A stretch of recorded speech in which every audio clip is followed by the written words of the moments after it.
कर्नाटक। हजरत वली मामू डंडे वाले बाबा शाहपुर तशरीफ लाए। इस वक्त मामू के पास एक हरे रंग का डंडा था, इस वजह से आप डंडे वाले कहलाते हैं।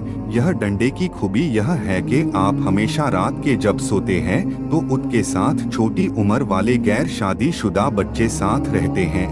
और यहाँ के मुसलमानों में खासकर खवास पूरा अहीलपुर के बच्चों साथ सोते थे। वह देखव है कि आप उन बच्चों को छोड़कर अपने डंडे पर बैठकर हवा में परवास करते हैं। मालूम नहीं वह कहाँ कहाँ सफर करके आते हैं, या मदीना जाते थे या बगदाद जाते थे या अपने चाहने वालों की हाजत पूरी करने जाते थे, फिर कुछ देर में वापस आ जाते थे। बिस्तर पर वली मामू को ना देखकर बास मरतबा बच्चे घबरा गए। आप जब शुरू में शाहपुर आए तो यहाँ के लोग आपको दावतें देना शुरू किए। मैं भी आपके साथ रहता था तो अजीब अजीब कैफियत देखने में आती। कभी भी जो आपकी जबान से निकला वह होके रहा। एक मरतबा मैं और कुछ लोग वाली मामू के साथ एक दुकान में बैठे थे तो आदमी निकले आए थे, हमको नहीं देखे आगे बढ़ गए। वली मामू ने उनको का कहा और यह भी कहा कि यह लोग मुझे दावत देने जा रहे हैं, उनको बुलाव। हम लोग परेशान हो गए। हम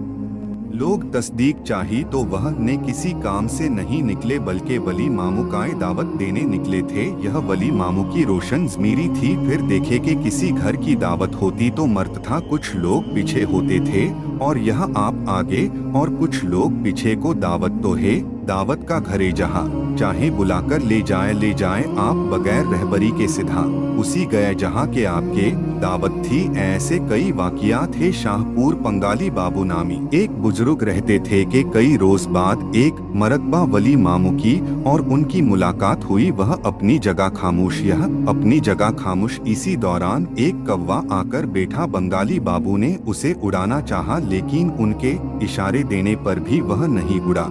वली मामू कहे यह कौवा नहीं उड़ेगा। इससे यह इशारा था कि बंगाली बाबू मामू की विलायत खत्म करना चाहते थे।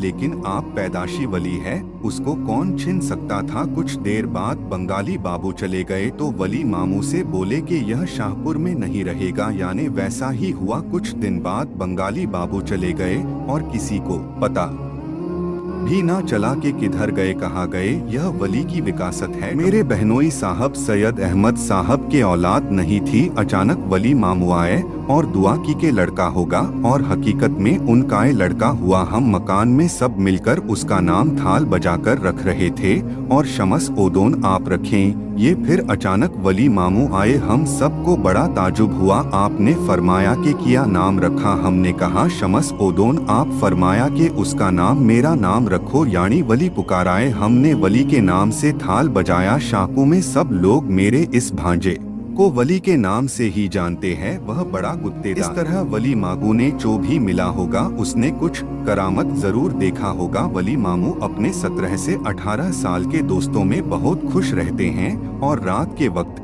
यह दोस्त ना हो तो बड़ी बेचैनी पैदा होती है।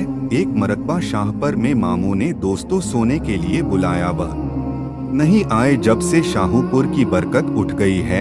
एक लड़का यूसुफ उद्दीन सेठ मरहम का लड़का है। मामू के पास पाबंदी से सोता था और खिदमत करता था। आज वह वली मामू की दुआ से चेलर हैं। दोस्ती के दरमियान मामू बड़े खुश रहते हैं। अगर वली मामू कुछ दुआ करानी हो तो और अपना मकसद हासिल करता हो तो शाम के वक्त दोस्तों के फराहम करके आपसे दुआ करवाएं, क्योंकि इस वक्त उनका दिल मुतमईन रहता है और दुआ कबूल होती है। घर की परेशानी और रोजगार का सवाल हो या नौकरी का तो वली मामू को घर ले जाकर दोस्तों को जमा करके दुआ कराएं। कई बच्चे उनके पास सोने से बड़े बड़े दर्जे पर पहुंच गए हैं। मुझे सबके नाम याद नहीं लेकिन वहाब साहब का नाम याद है।